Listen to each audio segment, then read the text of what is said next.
you had to, looking back on it all, as far as the whole experiment, starting the Dories and stuff, what's been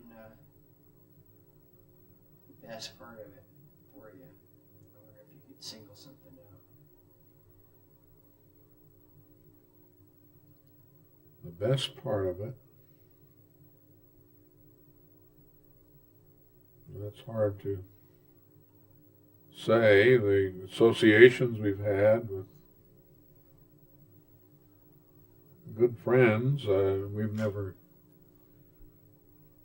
this operation never was much like a business. It was people getting together and doing things they wanted to do. And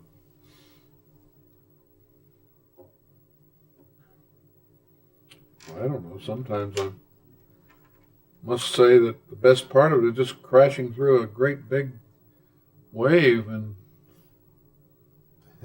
standing on her tail, but not quite going over. Those incidents are hard to beat. You don't want a trip to end, and yet completing a trip has a lot of satisfaction in it because you've made it one more time. And I don't propose at all that the Grand Canyon be a daredevil experience or something that you may or may not be able to accomplish going down the river.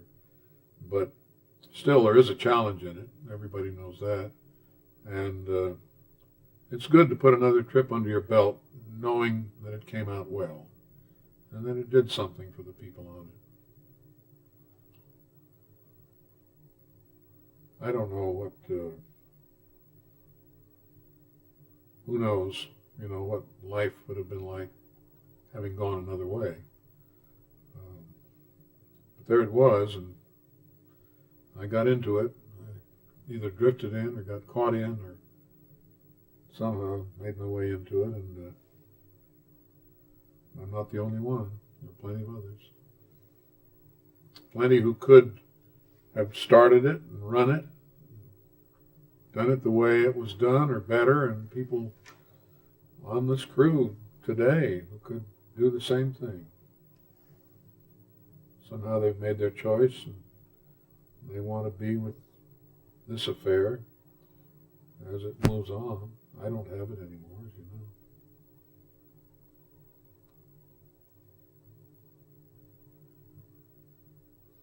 Well, you damn sure started it. Damn sure you're a kid. Well, there are a lot of difficulties and disappointments in anything you do. Regrets. But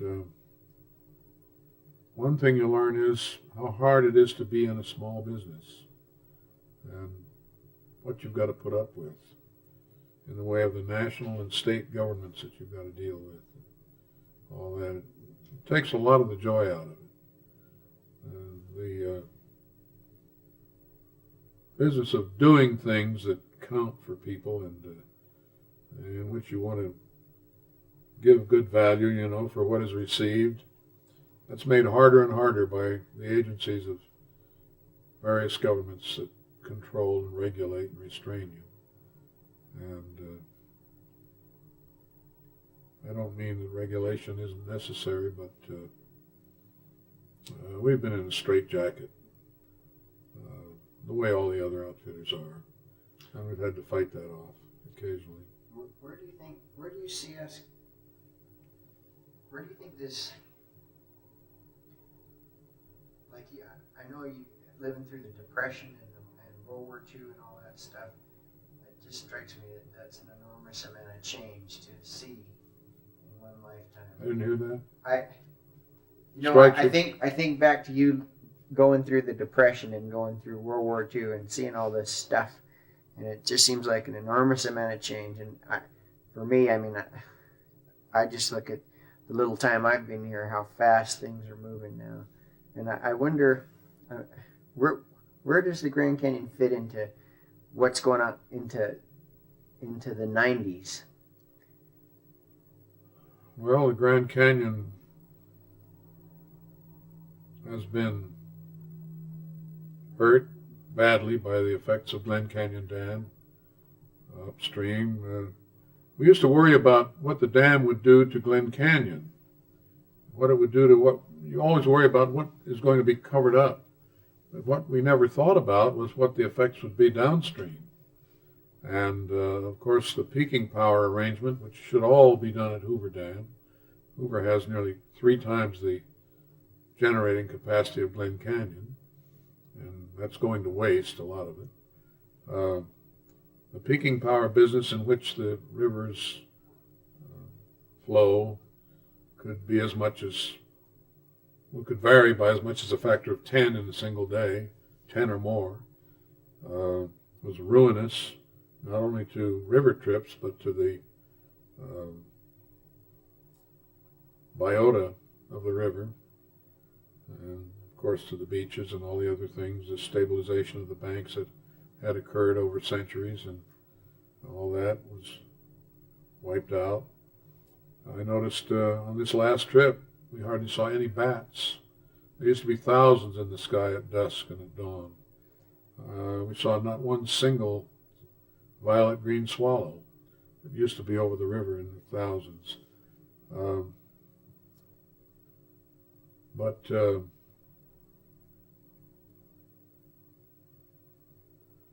as far as the Grand Canyon's concerned, the effect of people going down, part of that effect has been to help stop further degradation of it with dams, because there's a constituency when people care about a place, and then you've got those who will fight for it.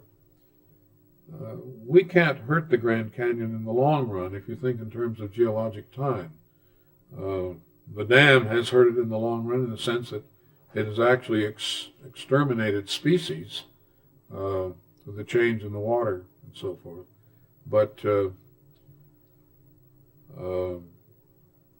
as Pat Riley used to say, why do you worry about those damn concrete plugs, meaning Hoover and Glen Canyon dams? In 100,000 years, you'll never know they were there. And of course, 100,000 years is not much in the life of the Grand Canyon. Long after all people are gone, the canyon will still be here. And somehow, what we've done to it will be healed. The dams aren't there forever. Maybe curiosities to the next couple of generations, but they'll be gone completely eventually. So, if you think in the long term, we're just a little nick in time, just a temporary aberration. Something went wrong, and here it is. People are on the earth. I don't know how well that answers your question. I may have deviated from it a long way. What was it? It was just how does the canyon and let's try it from another angle. How have you seen the river? How have you seen the river business? I don't just mean the Dories. I mean the business of commercial river running in the canyon evolve over the years. How have I seen it evolve? Yeah. Well, I think the history of it is we all know how it's evolved. I did not approve of motors in the canyon and fought against them for a while, but then when you realize that the Park Service is going to allow certain numbers to go through the canyon, be in it, if those same numbers are going at the pace of the ordinary rowing trip, it means crowding the canyon.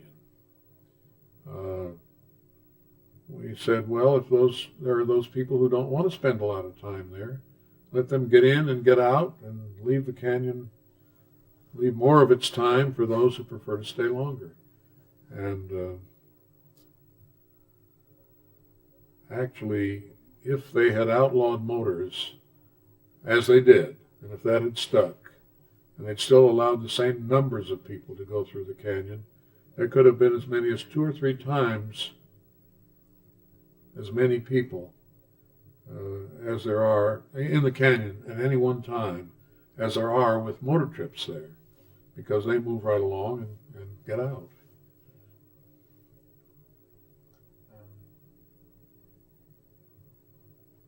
Now, as far as evolving trips, our trips, and I think most, have gone from the simple camping trip where you're moving along and looking at nature and not much concerned about the amenities, until now, as it's been said earlier today, it's a cruise ship mentality running the river trips. How much stuff you can take with you from civilization, have it there all the time. And so we have, scads of big tables, gas stoves, and just everything you can think of, including very sophisticated meals. All these things are appreciated by the guests, but on the other hand, I keep thinking maybe they'd appreciate more having their river trip cost cut in two. If they didn't have to have all this stuff. You have to have extra boats, extra rafts to carry these things, and I get the feeling there's just too much of it. It's not a simple enough trip, at least not for everybody. And it's hard for people to afford these trips. And the cheaper you can make them, the better, given safety and nourishment and all that. Letting nature be the main focus of the trip rather than how well you ate or how much this and that you had along the way.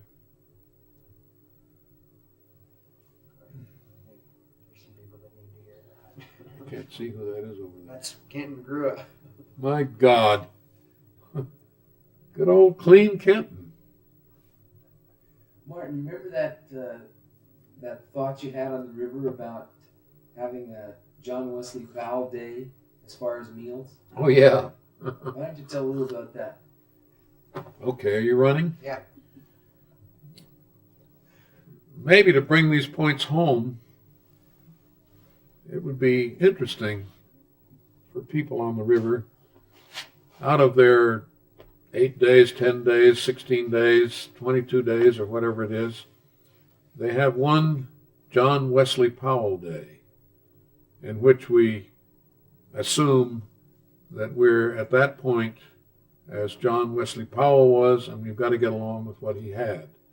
So we have a very little bit of wormy bacon and flour that's been reduced to gruel by being too wet and is rather stinky and slimy. Not much of that either, and a few dried apples and all the coffee they can drink. Try it for one day, and then the next day the people would realize how luxurious the trips are nowadays. I guess it was Bronco who talked about the cruise ship mentality that we have, and I watched 2/3 of some of the meals thrown away on this trip. I mean, salads and lunch spreads, and mainly melons, cantaloupe, honeydew, and all that, go into the slag. But when you go in a restaurant, you aren't asked just to eat everything in sight and gulp it down and force yourself. I guess you pay a good price there. There ought to be a certain amount for everybody for a certain meal, with seconds if they want it.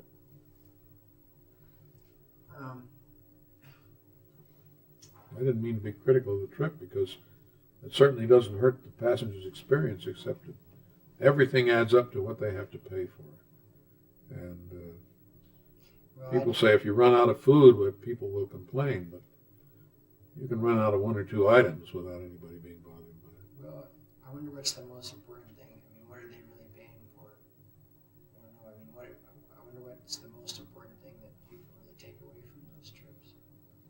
Well, the most important thing is the memory of the majesty of the Grand Canyon and what it does to their lives to be away from their routines for a while, even for a short while. They begin to realize there's something more in the world than their tiny little bit of it. And it's mind expanding for sure. Do you remember what your those first trips that you did, what did your kitchen and stuff consist of? What did I want? What did your kitchen consist of? Kitchen? Yeah, like Oh, back yeah. in '56. It wasn't bad either. You find we couldn't do all these things today because of the numbers in the canyon, but you find 2 long rocks about like that with a flat top to them and set them close to each other and put your sticks in there and have your fire and be sure the rocks are close enough so the pots won't fall down between them and do your cooking that way. It's amazing to think that we actually did it that way for years. And tables were the rocks that were around or the logs or whatever, and people sat in the sand, and buckets that you wash your dishes in were on the ground, and such as that. In fact, scrubbing of dishes was done with river sand. You didn't have to have all the brushes and everything. I'm not saying we should go back to that at all. I don't mind the ease of the kitchens and all the way they are, but when I see the crew spending a lot of its time ashore lugging that stuff up the beach and setting it all up and then lugging it back and putting it back in the boats, I think this is just too much to do. They shouldn't have to go through all this every time we stop. It was different in the days when the water was pure and you could drink it and you didn't need the filter and all that, but I'd like to see some trips simplified enough to try to get the prices down. You don't get the same people when you only see people who can afford a costly trip. And these trips are not out of proportion. River trips compared to other things people do, when you see them paying $30,000 for a 2-week cruise along the coast of Antarctica, and all they get to do on that, besides what they do on shipboard, is step on the ice and kick a few penguins around for an hour or two. Or, there's so many things that cost so much, but they shouldn't.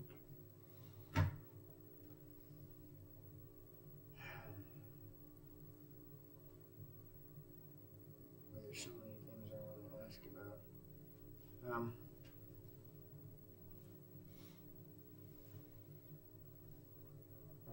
What did you think of '83? Of what? Of 1983. 1983 was a wonderful demonstration of the stupidity of the Bureau of Reclamation, when they left no space in that reservoir to accommodate the water that they should have known was coming, and they didn't release. If that had been one of the, I hate to say this, one of the private power companies, Los Angeles Department of Water and Power, Edison, or any of them, they would have known how much there was in that snow up there, and they would have been able to accommodate it. To have the millions of dollars damage done to the dam and all that, it's just a testimony to their stupidity. The fact that bureaucrats go by this and this and this and this, they're not paid to think. And 83 had high water, and of course the water wasn't at any record high or anything, but the fact that it had to get through and under and over that dam to get down river, and here it even overstressed Lake Mead until so much water was going down the lower Colorado that it flooded out the residences and whatnot, which again stupidly had been placed inside the levees instead of on the other side. And so 83 was not, in nature, that would not have been unique or even an extraordinary year, but it was extraordinary because of the way Grand Canyon Dam was operated, had been operated for the weeks before it occurred.